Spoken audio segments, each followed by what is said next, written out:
अस्सलाम वालेकुम नाजरीन, मैं हूँ हुर फातिमा और आप देख रहे हैं वॉइस ऑफ मकरान। खबर शामिल करते हैं तुमसे हमारे ब्यूरो चीफ पालाज मंसूर की रिपोर्ट के मुताबिक आज छठे रोज़ बिजली की बंदिश के खिलाफ अहलियान तुंप ने ग्रेड स्टेशन के सामने धरना दिया और रोड बन मीर आबाद के मकान पर मेन जुबैदा जलाल रोड पर हर तरह की ट्रैफिक के लिए बंद किया। ट्रैफिक की बंदिश के सबब आवाम और गाड़ी मालकान आपस में लड़ने लग पड़े। इंतजामिया गायब, लिविस फोर्सेस की नाअहली और कायली के सबब तुंप में दौरान एहतजाज किसी भी वक्त नाखुशगवार वाक़या रोनुमा हो सकता है।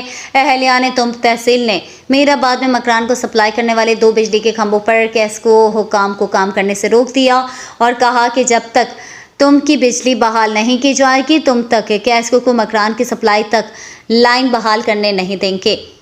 6 रोज से बिजली की बंदिश के सबब तहसील भर में पानी की शदीद किल्लत पैदा हो गई है। दूसरे जानिब बर्फ की बढ़ती हुई कीमतों ने आवाम का जीना दोभर किया हुआ है।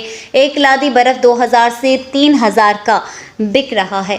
गरीब आवाम परेशानी से दो चार है और कारोबारी हजरात गरीबों का खून चूसने में मगन। शदीद गर्मी और लो की वजह से इलाके में हीट स्ट्रोक का खतरा लोगों की जान पर बनी हुई है। वाज़ेह रहे कि जुमा की सुबह तहसील तुंप को सप्लाई की जाने वाली बिजली की ग्रिड स्टेशन में मेन ट्रांसफार्मर जलने के सबब अचानक मुअत्तल हो गई थी।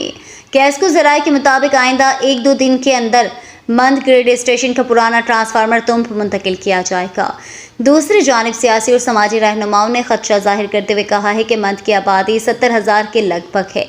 मंद ग्रेड स्टेशन का ट्रांसफार्मर 2 लाख की आबादी रखने वाले सब डिवीजन तुंप के लिए किसी भी तरह मौजू नहीं है।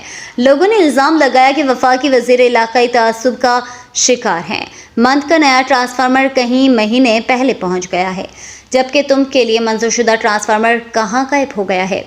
उन्होंने खदशा जाहिर करते हुए कहा है कि मंद से ताल्लुक़ रखने वाला वफाकी वज़ीर और वाबडा की मिली भगत के सबब तुंप ग्रेड का ट्रांसफार्मर ज़ोपो लोर अलाई भेज दिया गया है। ताहम हुकाम ने इस खबर की तस्दीक नहीं की।